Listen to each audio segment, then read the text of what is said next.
This is MC Fireside Chats, a weekly show featuring conversations with thought leaders, entrepreneurs, and outdoor hospitality experts who share their insights to help your business succeed. Hosted by Brian Searl, the founder and CEO of Insider Perks, and powered by insights from Modern Campground, the most innovative news source in the industry.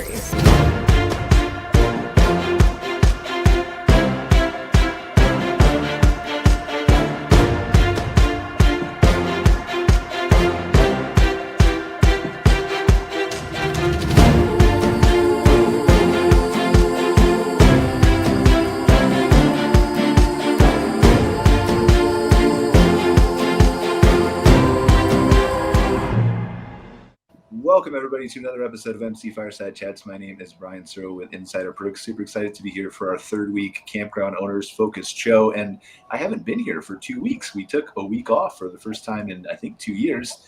And then my old co-host, Kara, handled the show last week. So I don't even know if I remember how to do this or if I was ever any good with it. But we'll try and see how it works out. So super excited to have some of our recurring guests here. Joe Duemig from At My Community. We've got Whitney Knepp making her return here. You were on one show, Whitney. So we have, I feel like, probably a ton of data to go over for KOA that I'm super excited to talk about. And then we got two special guests, Amy, Camp Standing Pines, and Scott Janney from Magazine Jukebox. We're going to talk about their companies and campgrounds. And then we've got a new recurring guest who's going to join us here, Candice from Staylist. So let's do a few introductions here, right? Like, I think we know Whitney. We'll give you a chance certainly to talk about lots of things KOA. And we know Joe because he's been here on the show. Joe's from At My Community, do some really cool campground apps and stuff. But Amy, do you want to introduce yourself and talk a little bit about your business? Sure. First, thanks for having me. And I should check, can you actually hear me? We can, yes. Awesome. My name is Amy Bashor. My husband and I are currently building Standing Pines, which is designed as an upscale RV resort and campground near Hartsville, South Carolina. We plan to open in 2024 with 108 campsites. Awesome. Thank you so much. We'd love to talk to you about that. We'll dive into that. Scott, you want to give yourself a quick introduction? Yeah, sure. First, as always, thank you so much for having me on the show. My name is Scott. You said Janney. That's okay. I go by Janney or Janney. There's a long story in that, but most of my life I was called Janney, and then my dad, unfortunately, he was dying of cancer, and we went back to his hometown, and everybody called him Janney. And I asked him, I said, "Why is everybody calling you Janney here?" And he says, "Well, when I went off to the Navy, I didn't like Janney, so I just switched it to Janney." So I've been correcting people my whole life, and really, Janney is probably the correct way of saying it. But yeah, so I'm Scott with Magazine Jukebox. We are a digital entertainment platform for commercial spaces, and specifically here for campgrounds. We provide digital entertainment with a QR code and no downloading of an app, no need to give any personal information. Just enjoy video games, enjoy magazines, or enjoy trivia. So all from one scan. It's really fun. Awesome. Excited to dive into a little bit more. And honestly, like, I would have chose Janney probably too. It sounds like more eloquent in French. Right. So, except we're not French. So that's the irony is that nobody knows that until you start talking past saying what your last name is, right? So yeah. Well, I gave my wife, when I got married 10 years ago, I said to my wife, I said, "You choose for the rest of our lives. This is what would you prefer?" And she said Janney. And I said, "Well, then I'll just stick to Janney." So that's what it was. Yeah. Candice from Staylist, our new recurring guest. Candice, without selling Staylist, tell us what Staylist is. Yeah, so Staylist is a property management software, all in one platform. I happen to be the vice president of business development there. So really, we're just out here helping with the industry and kind of, sending knowledge between different platforms. Well, give us a couple one-liners on why Staylist is a little bit different, right? Yeah, so Staylist is a little bit different because it is an API software. So very much more tech stacked kind of software that allows you to kind of interface between different areas of things, kind of like an iPhone effect, versus maybe a little bit more of cumbersome kind of softwares that are out there. Awesome. Well, super excited to have you on the show again. Candice has a big background in marketing, has jumped around from a lot of different companies and been in and out of the industry for a while. So I think she'll have a lot to offer our guests on a regular basis. So do we have anything that we really want to cover here? Well, Candice also full-time for a while. Don't forget that. Did she? I didn't know that. Did I full-time, you said? Oh, yeah, full-time RV? Yeah, I did. When I was at Amazon, I was traveling around the country in my RV. All right. I didn't know that. So I knew you were at Amazon, but Yeah. So, all right, do we have anything big that we want to talk about, guys, before we get into, like, I really would love to dive into the KOA reports, honestly, because I'm sure there's a lot of data we've missed. It's been 2 months, right, Whitney? It has been 2 months since we've been together. So do we there's have been anything? a lot that's come out. So yeah, I could talk, but I want to hear from everybody else too. Well, we will. We'll cook it, I promise. So, like, let's do, if there's something urgent, let's do, how about we break it apart? Like, because we have 2 reports or 3 that we missed. I think two. All right, so let's start with the earliest one that we missed, and then we'll break it up with, like, talking to Amy and Scott, and then we'll do the next one. Does that sound okay with everybody here? And then anything else that comes up? Sure. I mean, data's like, I'm a data freak, so. Yeah. So I mean, the recent report, which is it's actually coming out tomorrow morning, which is the September report, really looks about how Labor Day happened for camping, which we forecasted correctly. About 73% of campers actually camped over Labor Day, which leisure travelers was only about 13%. I think the big things that came out of this month's report is that the fall and winter are looking to be extremely heavy for camping. We have never seen intent to camp so high, and especially for winter camping. So when we look at winter camping, we're actually seeing from a growth perspective about almost a doubling of intent. So it went from 17% to 32% of people intending to camp this winter. And why that's really important is because we always think about winter, about snowbird camping. And this is a very different beast. And we're going to dive into this in later reports just to really understand who this camper is. But what we know is that of the 32% of winter campers, 63% would say this is their first winter camping trip ever. And it's very much correlated to the new camper segment that came into camping during COVID. So it's really exciting to see these new campers kind of look at camping like no one has before. And of those winter campers, they're looking for the top 5 experiences being backcountry camping, a hut or lean-to in that backcountry setting, a hunting trip, staying in an RV, which is great for us, for those of you that have RV parks, and then camping at a location that has an experience attached to it, like a ski resort, a festival, or a sporting event. And why that's really important is it kind of matches a lot of our early research that is all attributing the new camper to camping experiences. They're not necessarily camping like traditional campers who just went to go camping. They're camping as a way to experience other things. And so it's pushing into the fall and winter. They're looking for an experience. And it's really exciting because we should see healthier occupancy across open parks during the winter. And remember, too, that winter in the South is nice. So it's not about all camping in snow, because that's the first question is, how do people camp in the snow? All right, so 2 questions real quick. Sorry. One is the list that you provided of the order of things. Is that an order, or is that just 5 things they're looking for in general? That is actually an order. They're very close. They're all in about 30% of people looking to camp. But the highest is backcountry camping, surprisingly. I would say if we were to dig in more, which we will in later months, that backcountry camping is going to be focused in southern areas versus northern areas. And are you able to, just for the people who maybe glance at a report here and there, or the owners and operators who haven't seen one on a regular basis, how do you guys define camping? Because it's a very, like, some of it's glamping and some of it's backcountry and some of it's hunting and some of it's private campgrounds. Yep. How do you define that for your report, or does it change every time? It does not change, and it actually encompasses all types of camping. So whether that's national forest camping, backcountry camping, cabin camping, glamping, we all consider that camping. versus a leisure travel segment, which would be like your hotels, your cruises, your Airbnbs. Now, I know there's some crossover with how people are looking at Airbnb, but that it would be a very minute area of crossover. Okay, perfect. I'm sorry, somebody was going to say a question, Yeah. and I think I interrupted them. Yeah. So is there so far, have you gotten any information in terms of where they're planning on camping in terms of north or south? Because, it is one thing if it's impacting, they're building more resorts in Florida and Texas, and that's going to have a lot of growth down there. Or if campgrounds in the north have to start thinking about getting heaters and heating their water and being prepared for this type of experience.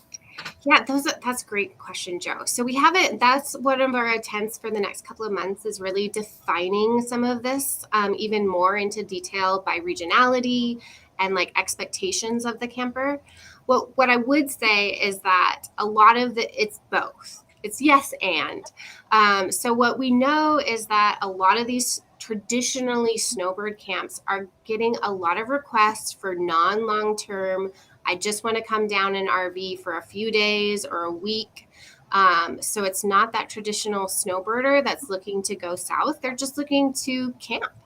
And then we also know, and especially because we do have 500 campgrounds across the United States, that we have never had so many requests at campgrounds to stay open during the winter in northern states. So we're looking to dig in more because what I would say is there is a potential that more and more campgrounds and campers will want to utilize those northern parks than ever before. Do you think that, and it's a two-part question, right? So is some of this, and I know that it's a loaded question, right? But is some of this related to the weather staying warmer longer in some places? I'm sure it is, right? But I'd just see if you have a sense of how much, or at least at the KOAs. And then is some of it maybe related to people wanting to extend the season? Like in Texas, it was brutally hot in August, and maybe they didn't get to go camping like they normally did? Well, Brian, I don't know if you have perfectly led into last month's report, which really looked into weather and how weather is affecting camping. Because we have had such major weather events across the United States that hasn't been your traditional temperature or weather events. People had fires in months where they never had fires, hurricanes in areas they didn't expect to have hurricanes. And so what we found out is that a lot of cancellations or a lot of trips were not being booked because of weather events. So people were holding off on booking and waiting till the fall for things like you're talking about, Texas being so hot, Maine being really rainy. There were all these type of things that were happening where people are pushing and pushing their camping trips, but they still intended to camp. What else we found out in that weather analysis is that people will, our campers are saying that as they move into 2024, they are actually going to be booking their vacations in different areas and could potentially be changing their booking patterns. So we saw the most change in areas that have significant fire events that people might not want to camp there anymore, or would be sensitive to waiting way closer to the actual time they want to camp to book. So we might see, and we'll keep watching this from a trend perspective, that campers' booking windows are going to get shorter and shorter. We already saw a little of this year, but that can be attributed to just the concern that I don't know what the weather is going to be like 5 months from now, so I'm not going to book now.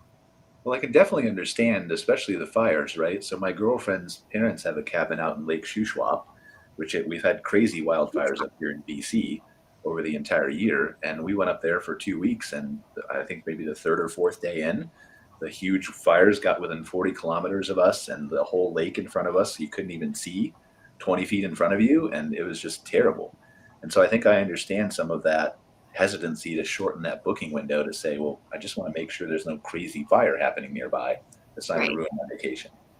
And as you know, revenue managers and operators, that's going to be really hard as you get nearer to those dates, feeling like you have to discount. But the reality is a big wave of people might be just watching the weather to see if they want to book. So you could be accidentally discounting to try to raise occupancy, and your big push for reservations hasn't actually come yet. So it'll be really interesting to see what happens this year related to weather. But what I think we can be really excited about is just what we're going to see in the next 4 months from a camping perspective. That's really tough to forecast as an operator and figure out how to handle that. Like, Candice, do you think there's a software solution for that? There is software. Okay. Yeah. So as far as like weather patterning and things like that, is that what you're asking around? Yeah, or just ways like the specific problem, right? Is what the owner operator might have that I want a discount because I see my occupancy looks terrible, but like Whitney said, it could be right around the corner. Yeah. I would say that there's twofold there. I think most of the platforms that are out there are going to be able to help you with maybe, so long as they've pre-established there's a weather specific insurance policy that can be placed out there. I think that would help. And then also working with maybe some of those, one of the questions I was going to have is Staylist, our company, is based out of Knoxville, which was affected in 2016 from the Smoky Mountain fires. And so what we did see is that there was definitely that we don't want to be there. There's a lot of fires happening. There's press around it. But what we did see is that a lot of feeder states around us were starting to get kind of those people coming to them because it was still kind of the distance in between. So I think it's twofold. I think it's about communication, writing up the right comms, in informing the customer, whether that's two-way texting, email blasting, or even just having policies in place, like the opt-in, almost like airports, how you can kind of like opt in for that insurance policy.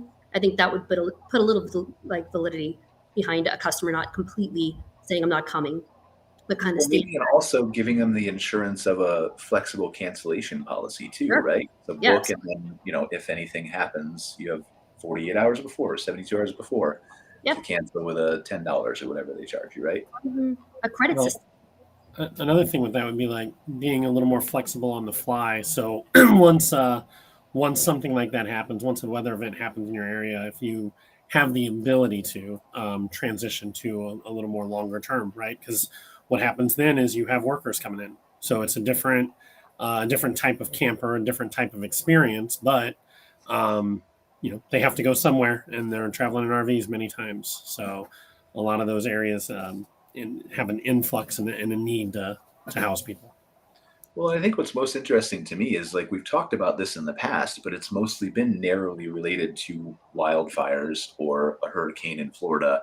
And it feels like, and maybe it is, maybe it isn't, but it feels like it's more widespread.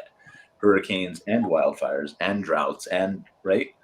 But they seem to be almost expanding and affecting disproportionately larger numbers of campground owners that need to pay attention to this, whereas it might have been more narrow, right? Just California, I think it was last year, 2 years ago, they had their crazy wildfires. Well, maybe they always do, and BC's been bad the last 2 years. So, but it's definitely something that we need to maybe, I'm sure, is KOA working on some education perhaps around this at your conference or?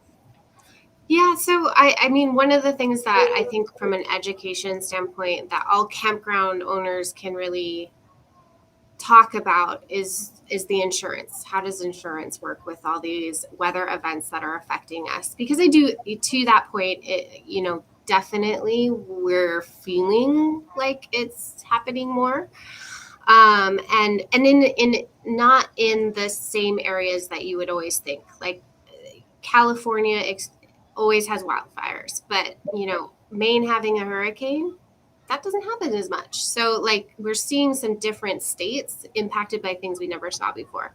The other thing is like an operational emergency plan. So those are becoming really, really important that we're focusing on training our own properties as well as working with our franchisees is when do you have a plan already in place and are your employees already trained on it if a hurricane comes or if an evacuation for a fire happens, not only for your own campground, but how in the local area, campgrounds are perfect places to help in whether it's the servicers, we, even This summer, our West Glacier KOA resort was hosting firefighters on the back of their property. And I think that's an amazing opportunity that our industry can give back during these events, especially when it's not a time to bring in campers. Why not use your facility to help those who are going to make your local area better? So I think the education is more on how to handle the event and how to make sure that your campers are notified. When does it make sense to potentially change a cancellation policy? You want to take care of your people. So if your campground is being evacuated, probably don't want to collect cancellation fees. But, people don't think about that in the moment. And so it's just kind of being prepared.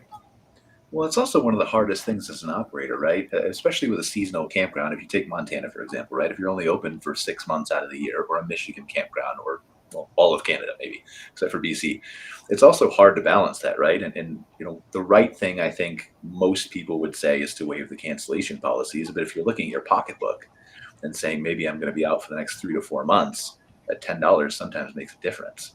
Yeah. So it's hard.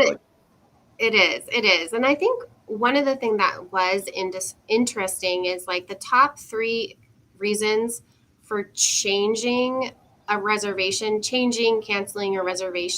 due to weather was it's too hot. So heat was the number one. At 50% of campers said they would change a reservation or they did change a reservation if it was too hot. Number 2 was too cold. And number 3 was air quality. The very last one was rain. And I thought that was really interesting because campground owners are always talking about people canceling because of rain. And it's not the top one. It's not even in the top 6. So I wonder how much clarity people provide when they're calling owners to cancel. They just say weather and people assume it's rain and maybe it's heat or cold.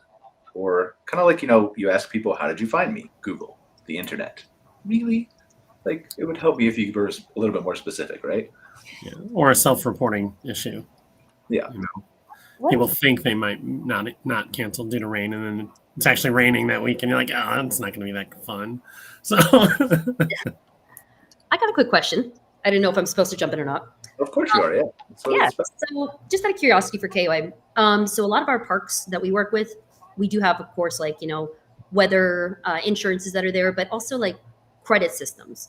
So a lot of people going to some of these parks, me in particular too, I have specific parks that I'm I want to go there. My family wants to go there. Yes, weather will happen.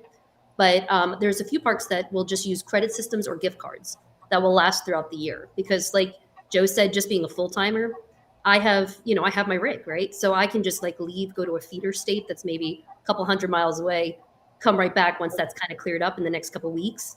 Is that something that you guys have kind of put in practice as well or thought through? Yeah, so definitely the number one thing that we hope to train not only our own parks, but any of our franchise parks is that no matter what, whether or not, the first line when someone calls to cancel is try to rebook.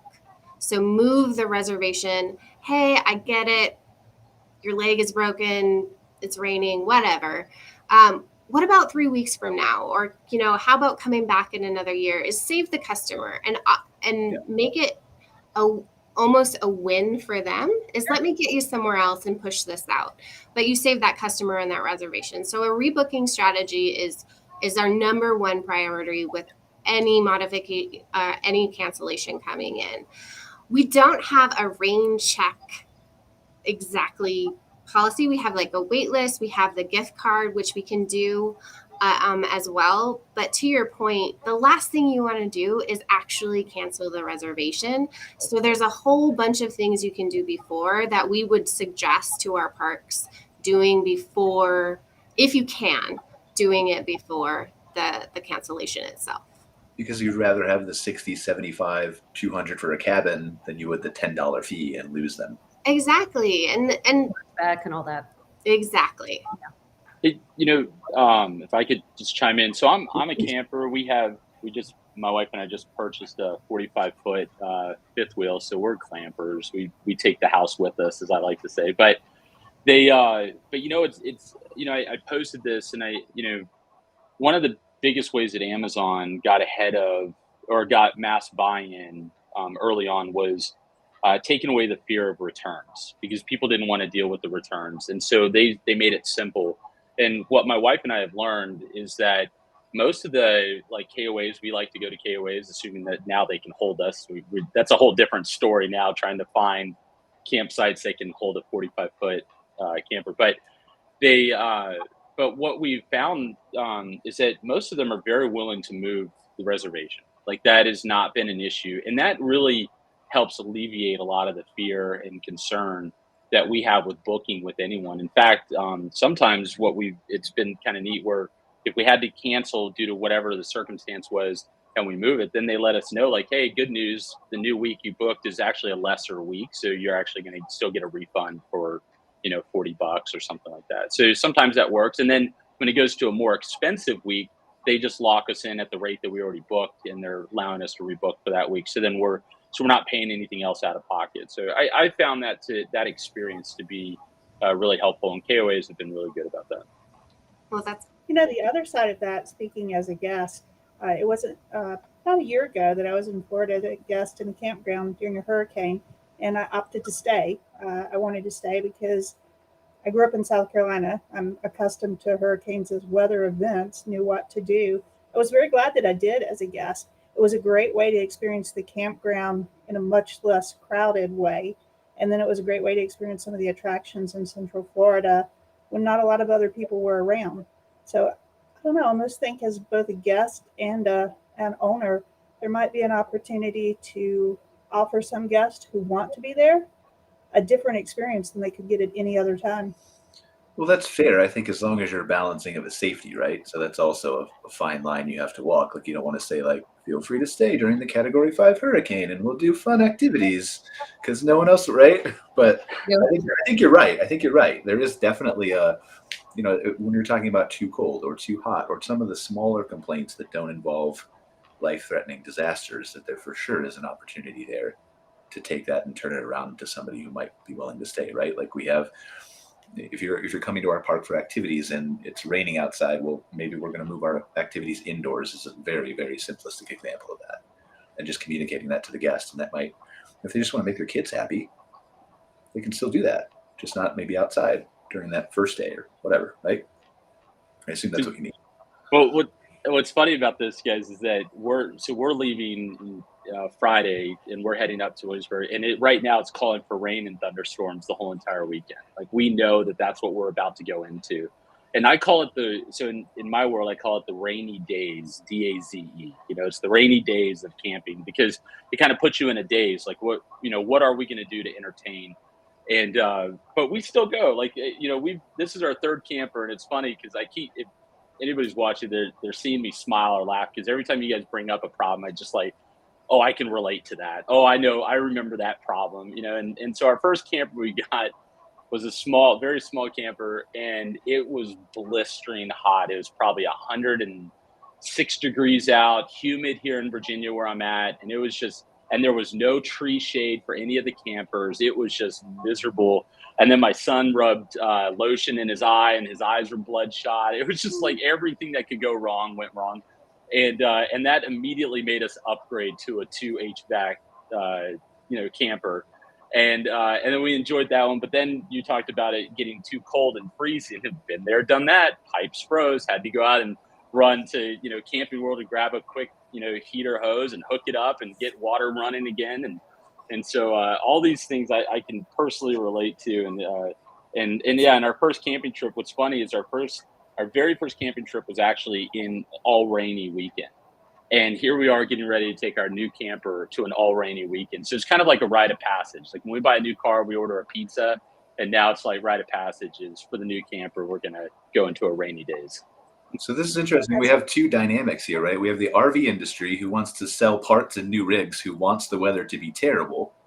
And then we have private campground owners who want it to be good, so they can know there's no cancellations. I don't know how we balance that, but Yeah, I think they complement each other in many ways. No, they do for sure, right? And I think like this is interesting to me because this is a newish lesson that I had to learn. Like I've been gone for the last 2 weeks and I went to Iceland.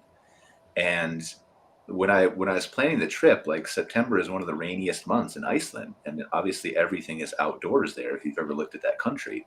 And so I was very nervous about like it's going to rain the whole time, and it rained some of the time we were there, and it was really really windy a lot of the time, especially standing on top of a volcano or whatever, right? But we kind of learned to appreciate the fact that you could still see, like you're standing next to a waterfall. Who cares if you're wet and it's raining? It's water, right? You're already right. So I think that's kind of one of the things that it doesn't apply everywhere, but it's really changed my perception on maybe you can still have fun when it's not beautiful sunshine outside all the time. So, And hopefully you have Magazine Jukebox, right? I was gonna say, you guys are all speaking my language. You know, like that's the whole. All right, go ahead, give us the Magazine Jukebox. All right, here we go. You want the elevator pitch? I got it. I've been prepping all day for this, so I'm excited. I'm just kidding. It's not an elevator pitch. It's an honest pitch. So, you know, one of the things that we actually, campgrounds weren't originally on our radar for our company. Really, hotels, resorts, hospitals. You know, we're in over 4,000 locations and growing. And then I went out camping, and here I am using I get the perks of the company, and I'm reading People Magazine or Car and Driver, and now we have games and trivia on there, and you know, we're not trying to take away from the outdoor experience. We want people to have the outdoor experience. But one thing that my wife and I do with our kids is we use games as a way to lure our children back into the camper for nighttime, saying, hey, we need to wind down. It's time to start winding down. We need to get showers. We need, all that stuff. So we use games, and that kind of triggered the idea of bringing games on. And my wife and I, one thing that we really enjoy when we go camping is relaxing on a hammock and just reading a good book, or in this case, magazines.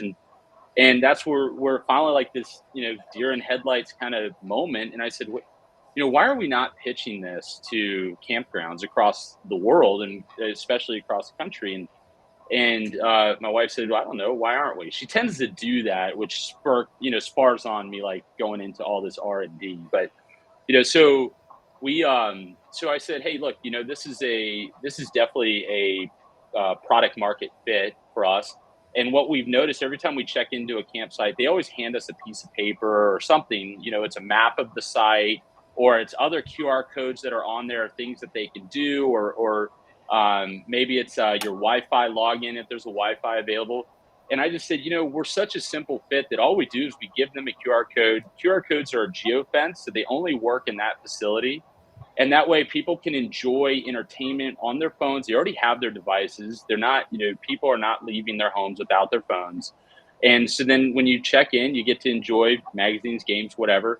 And when things are unexpected, could be somebody gets hurt. Like hopefully my mother-in-law is not watching this, but she took a spill on a bike and she was hurt, and so you don't go out and do as much as you would do when you get hurt. And so it really catches for those moments that maybe you are just hanging around the camper and you just want to relax, or there's something you want to read or do. And so it's just been really a perfect fit. And then what was crazy is when I mentioned to our team, I said, hey, we're going to offer two different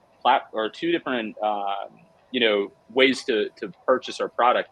And they said, okay, what's that? I said, the first one's going to be free, and the other one is going to be a premium, and it gives more perks, of course, but free is free. We don't ask for a credit card. We don't ask for any payment information, and you literally get 4 magazines and 2 games, and it's unlimited use for all your guests. And we geofence it still to your campground and location. Yes, we could geofence the entire campground, so it doesn't matter if it's 5 acres or 500 acres. We can geofence the whole thing. And and it works really, really well. Works great, in fact. And so we're hoping that more campgrounds will pick us up. Whitney, I'm waiting for a call from you. I think this would be great for KOAs, but yeah. So it's I just think that what we have to offer is a great product. And I don't know if I can share my screen, but if I could share my screen, I can show you guys it, but I don't know if we can on here or not. Well, we can do that. You can share a link to your website or a presentation in the chat. But I just have 2 Awesome. questions for you real quick. Number one is, how does this benefit campground owners? In other words, is there revenue? Obviously, it benefits them from having an entertainment aspect, right? Yeah. But how does is there a revenue share? Is there something specific to their park? And then 2, convince Joe that he needs to use this for his kids to get him back to the camper, and I'll be a believer.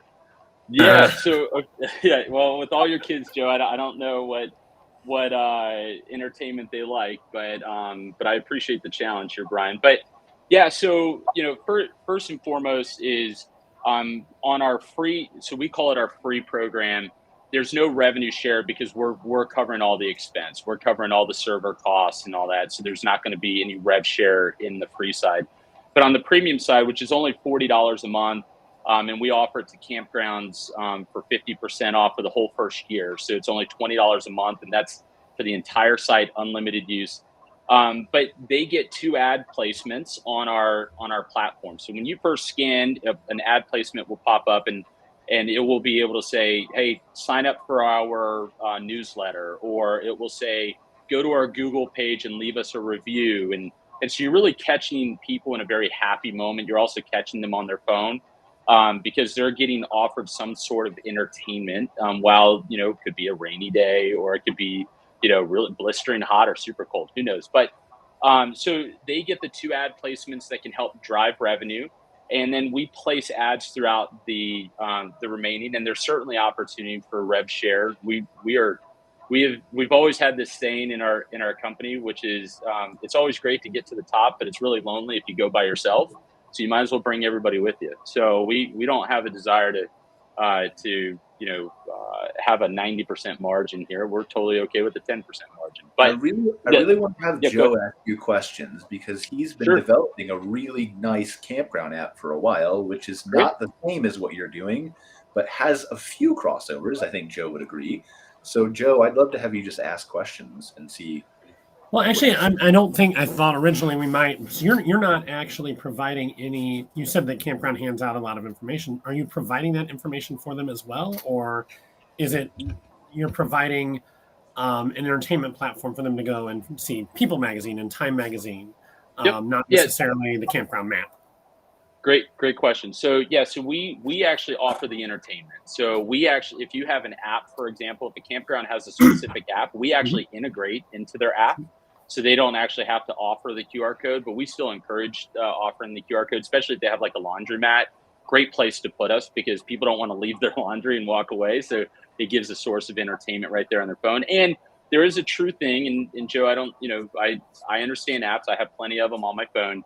But there is a true thing of app fatigue, and there's a lot of people that don't want to download another app, and so we help also curtail to that. But we certainly integrate, and as far as the offering, absolutely, our QR code, a QR code is really just it's a UPC code essentially. It's just giving you a direction, and so that they could have their own QR code that leads them to their website. A campsite can have it lead to their website. And then we can be placed on their website, and again, it will only work, while they're in that facility. So there's many different ways. We're in quite a few like hospitals, and hospitals use us a lot, and they help us with like intake, and because the patient experience is so important, and so we help them with intake forms, and that they can actually process through the intake form or a check-in and things like that. So, and then what's also neat is sometimes people check in after hours where there's no one there to welcome you in, and you're just picking up your packet. And it allows it to easily be placed there, and it's a very simple scan and enjoy. So, hey Scott, I have a couple questions, if that's okay. Yeah. Whoever, anybody and everybody. Go ahead, Amy. So I'm thinking about this from a campground owner perspective, right? Sure. I can totally get. I did just a quick scan of your website, and I get this concept of a coffee house wall, basically, right? Yeah. Oh, you read my story. It's a great story, of course. Well, that's our fault, because we didn't talk to Amy yet, so she is probably bored. I'm sorry, Amy. We'll give you time in a second, I promise. No worries. I'm actually curious about something for Scott. So, having stayed at a lot of different campgrounds, some have great Wi-Fi, but that's rare. Yep. Mostly, internet is a challenge when camping. Sure. When I think about this and I think about QR codes, I think about a lot of places that I've been where it might have been great to scan and learn, but my phone wouldn't connect. Is there a plan to deal with that, or kind of what are your thoughts there? Yeah, no different than an app in that situation. If there's no internet, there's no internet. We don't have a way around that. They don't need a Wi-Fi to connect. They just need internet access. So if they have internet on their phone or from their camper, if they have Starlink or something like that, it absolutely will work off of all those. And I do understand that. I've been in campsites where there's limited to no internet access, and I will say that Whitney, you could probably chime in more on this from a data side, but more and more people are like me, business professionals who are trying. Camping is our easiest way to really have a little mini vacation and still get work done. So providing a Wi-Fi in a campground, I'm sure, is top of the list of priorities for most campgrounds because they want that. But I also know that Starlink is doing a fantastic job of offering, internet access to a lot of people, and campers now are coming more equipped with Wi-Fi. And here's to all you campers out there: if you have a Wi-Fi that works on your camper, just share it. Be kind and share it. If there's no Wi-Fi, like, what is it going to matter? But I say that use security. I'm not a security guy, so whatever. But yeah, there's always going to be that issue. But one of the nice things about us too is when it comes down to the physical offering of a magazine, the problem has always been is, let's say I like Car and Driver and Brian, you like Car and Driver, and there's only one Car and Driver magazine. You get there before me and I can't, then Car and Driver's out. I can't access it. But with our platform, you could have 100 people reading Car and Driver. It's always up to date. You don't have to worry about someone stealing the physical magazine.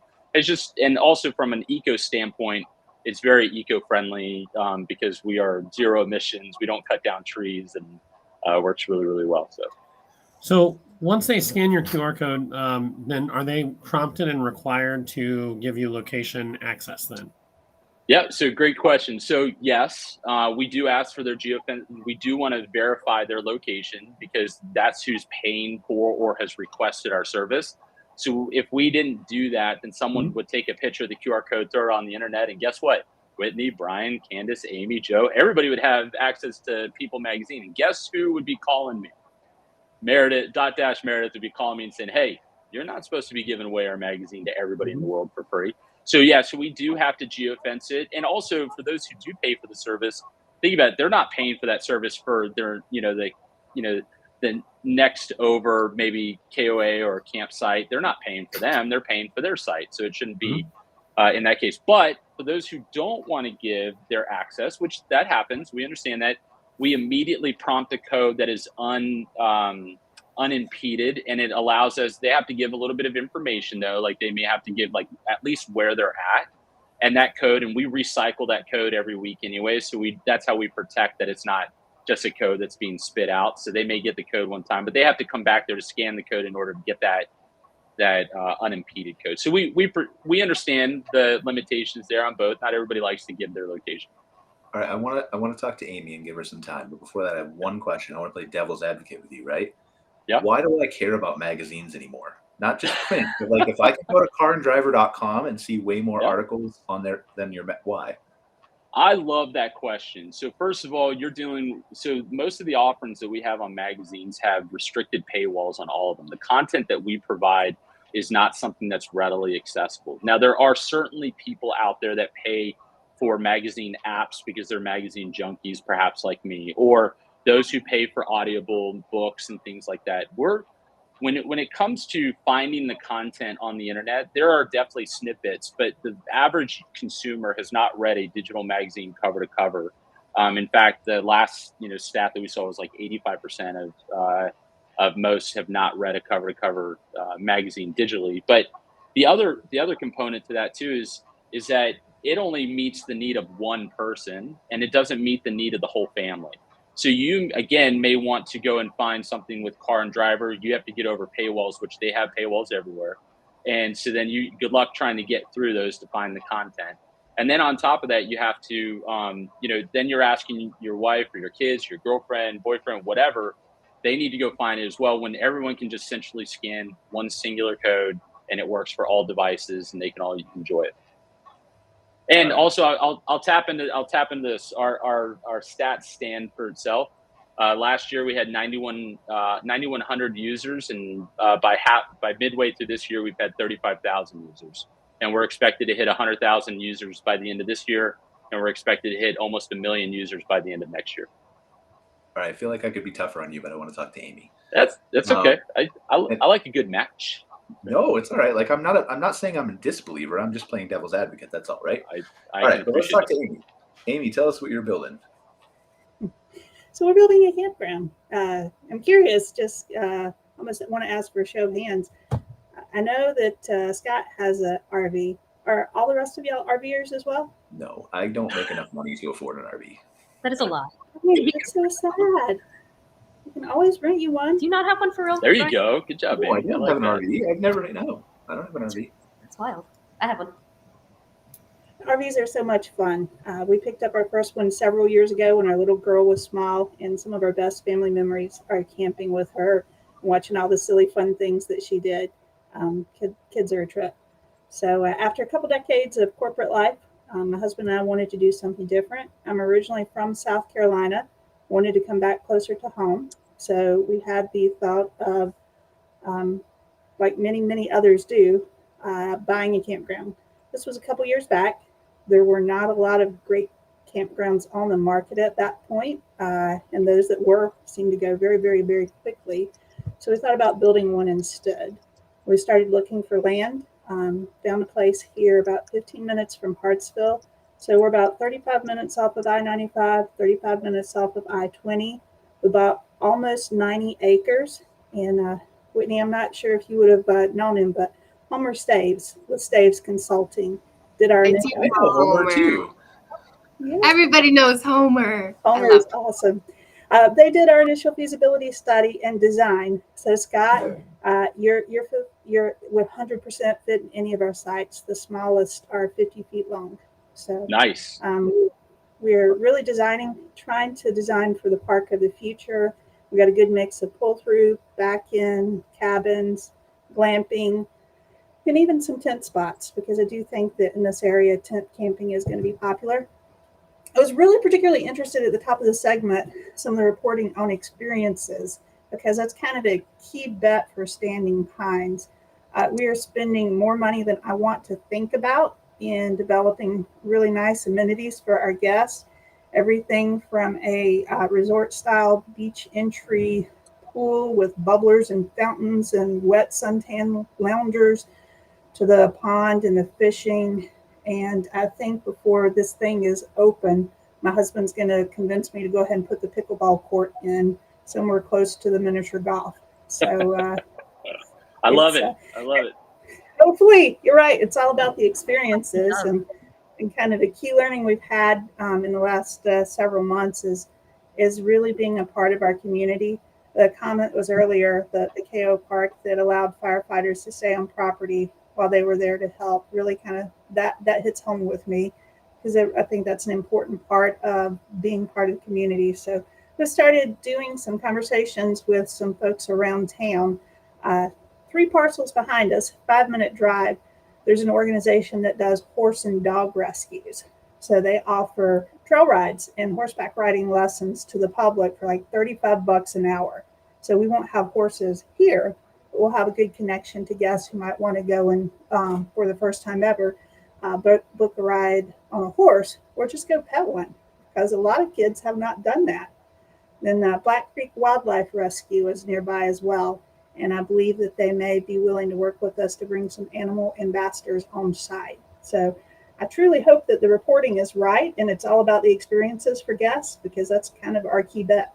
Well, it is all about the experiences, right? It's not even, you don't even need reporting for that. And the thing is that the experience is such, like the word experience is so loaded.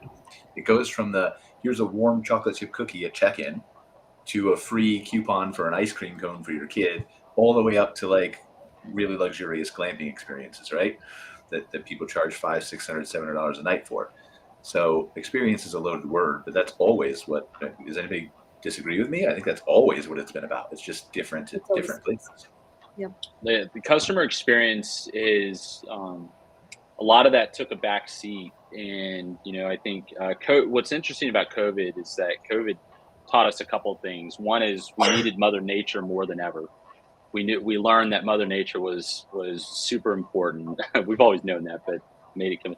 And the other one is a sense of community. And for us, like with camping, it was just so important for us to be able to get out and go camping even during that time. And it really hooked us. And I'm just thankful to have campsites, Amy, that me and my family and my kids can go to, and that they, and what I've noticed about campsites is I like amenities, but I like amenities for me and my wife and our camper, like at our site.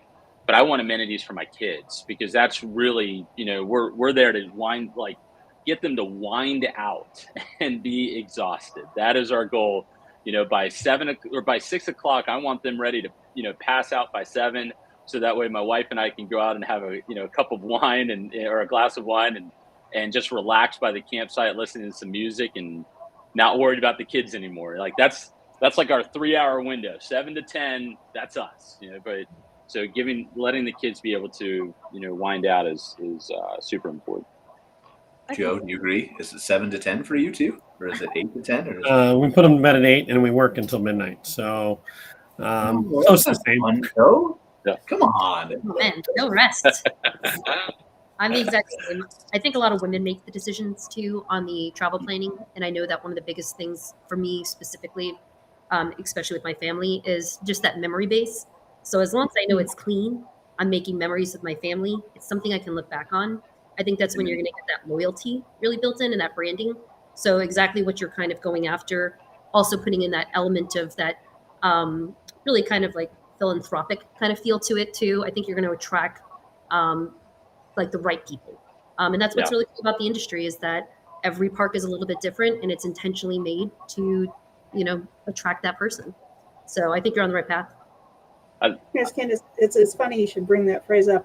The tagline that we're thinking about trademarking is "Discover Memories Together." Amazing. So, yeah. That's what it is. I mean, women are the primary purchasers and the decision makers. They're constantly researching. We enjoy that process of it. Not to say it's always women, but for the most part, we're kind of over there making those little bookings and stuff. And I think if you just really example whatever it is that you're trying to take in there, you're going to have that loyalty, that recurring, even maybe generational review. So that's where it goes. Candice, that's 100% correct. I mean, my wife, she just sends me, she'll be like, hey, by the way, we're going camping this weekend. And be like, all right, when do you need me to go grab the camper out of storage? Yeah. So that's get up, guys, de-winterize it. Let's go have fun, or the kids. I don't care if it's rainy. Just playing Scrabble in that park might be 100%. Well, we got a toy hauler now finally. So now we have like the little garage to play in. So I'm trying to figure out how I can make like a half pipe for skateboards back there or something, like really just destroy things. That's what me and my boys do. Good. So you're looking for a campground with a pump track. That would be fun for them to play with. Absolutely. Mm-hmm. Yeah. Cool. There's we've been to some great sites, and we've been to some rough sites, and like Candice said, clean. Oh my gosh, way to hit the nail on the head there. Clean, so important. Spider webs, one of the worst things is like when you're using the amenities, and all of a sudden you're using the bathroom, you're taking a shower, and up in the corner is this massive spider, and you're just like, all right, is it going to jump at me? What's going on? The crazy thing is my wife, she would laugh at me, but I used to own a pest control company back in the day, and I hate bugs and rodents. And it's always funny because she's just like, hey, there's a bug. I'm like, you kill it. I don't want to mess with it. So she's, so clean is so important. Absolutely. In this conversation, one of the things I've actually never thought of and never seen is a site being advertised as like a kid-friendly site, one wrapped around a playground, which that kind of could work as one of your site types.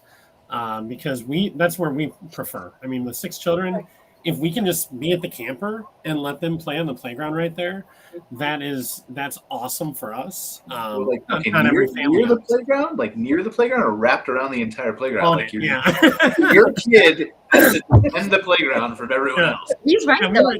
That's so Joe, probably if you had a couple friends going with you, one of the site types you'd enjoy are quad sites. Yeah, quads are we have 3 others who go with you, and then you've got the whole little private green space. Mm-hmm. So we'll have some things for kids to do there, but also that's, I don't know, one of the things that really appeals to me about campgrounds is it feels like overall as a country we've lost some of the safe spaces for kids to be kids.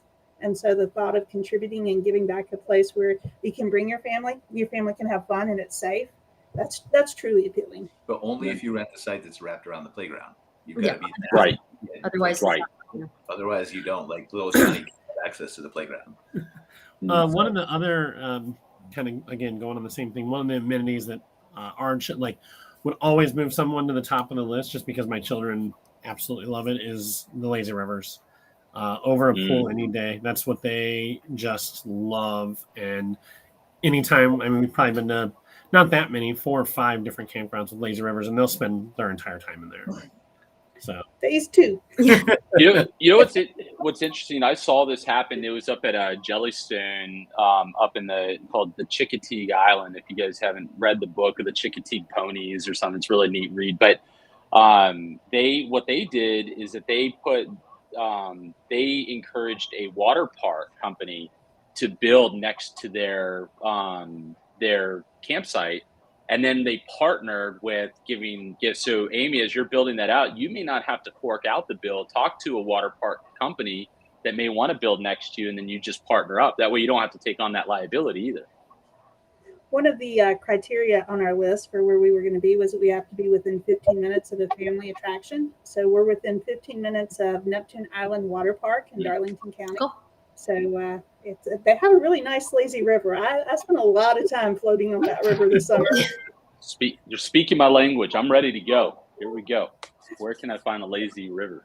One other thing too that really, I guess, just for me, like when I'm traveling, is I really like having a camp store. I know that sounds ridiculous, but having just like firewood, ice, like just knowing that it's right there, there is something special about being able to give the kids like a couple of dollars and just that kind of old country store feel. That's something that's very nostalgic too, that tends to bring in a good amount of income, depending on how you're inventorying things.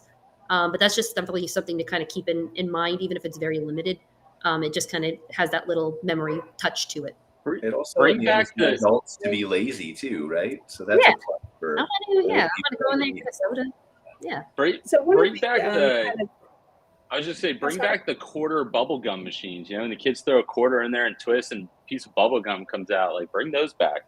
I do that. There's a store that was called Easier Times, I think it was. And I was like, man, if I owned a campsite, I would just mirror what they're doing, because they just bring back everything from the 50s, 60s, 70s. And you know what? My kids, they love that stuff more than this modern day stuff. So it's like, I think it's a cool idea.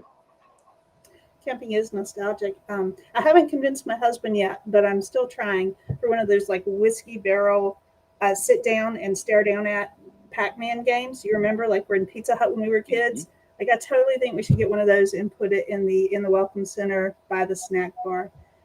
Kids love arcades. Kids love arcades. Like, my kids just love going and playing arcades. But you want them to do that while they're camping is the thing, right? So this is I want them to go do everything. That's we pick out like, hey, Thursday night is arcade night. Friday night is movie on the big screen outside. Saturday is go ride horses. Sunday, like, we always try to pick out something big or something fun, and you don't sit. You're at an arcade for maybe an hour. What do you do with the other 18 hours of the day that outside? So. Joe and Scott, I was just kind of thinking as you were talking earlier about that magic hour of getting the kids to bed, right? So we are working on, and in fact should publish later this year, the first illustrated storybook for Standing Pines. It's Rascal Raccoon Takes Responsibility. So those will be available in the camp store, but it's 100% a illustrated storybook that's designed for parents to have fun reading to their kids, because that's one of the things that my husband was a designated reader most of the time when my daughter was little. And now she reads to him a lot of nights. So it's really, really a cool family experience to just. All right, I think we're running out of time here. We have a couple minutes left. I think the easiest thing from what I'm hearing is the retro entertainment for the kids, right? But you could just build like a machine that drops like one of the, remember the gumballs that used to go around the thing and the kids would have to watch it for like a minute and a half before it would actually come at the end? If we just build one of those that goes through the entire campground, so it takes them like 3 days to follow it, and then it keeps you busy, it gives the adults time, but then at night it'll just drop in through the skylight of the RV right in their bed, so they're inside and ready to go to sleep. and then just solves all the problems. Yeah. Amy and Scott, you're new to these thoughts. Candice, welcome back. Thank you. I appreciate it. I think that would work. I think it would work. Amy, can we build that? Can we? Yes. Should we? No. Oh, you always shoot down my ideas. All right. Any final thoughts before we go? No, just congratulations on the park and businesses. Yeah, great success there. Yeah, Awesome. appreciate you guys having us on, and look forward to working with many campsites. Where can they see more about Magazine Jukebox? Yeah, magazinejukebox.com, needmagazines.com. You can find us on all social channels. I'm very active on LinkedIn. People can find me /ScottMJB. I do always encourage people to connect with me on LinkedIn. And other than that, you probably find us in local car dealerships, hospitals, and soon campgrounds. Amy, where can they learn more about what you have going on? I assume it's campstandingpines.com. It is, and I welcome everyone. And the Facebook page is growing. We will not open until 2024, but that page is growing rapidly and is a great place to learn about all the things to do in the local area. So it's more than just the campground. Awesome. Again, thank you so much for inviting. Joe and Candice, real quick, where can they learn more about Staylist and At My Community? Okay, yeah. So with Staylist, the quickest way to get a hold of us is at staylist.com, or you can find me on LinkedIn, Candice McNamara. Just straight up look me up there. But yeah, anytime you guys have questions around anything with the industry, we're always happy to help. And for myself, atmycommunity.com, and we'll be at all of the upcoming shows, Arvik in particular, coming up in November. So, are you going to the glamping show, Joe? I'm going to glamping. Joe, I will see you there. We're at glamping as well, so stop by. Awesome. Is that because I told you to be at glamping, Candice? It's 100%, yes. That, yep. I want 10% of all sales that happen during the glamping. You will meet my new COO too. We'll bring you some merch. So definitely stop by. Well, thank you guys. I appreciate you for another excellent episode here of MC Fireside Chats. Had some great conversations. We will see you next week for our RV industry focus show. And take care, guys. Thanks. Appreciate it. Thanks. Bye, everybody. Thanks. For joining us for this episode of MC Fireside Chats with your host, Brian Searl. Have a suggestion for a show idea? Want your campground or company in a future episode? Email us at hello@moderncampground.com. Get your daily dose of news from moderncampground.com. And be sure to join us next week for more insights into the fascinating world of outdoor hospitality.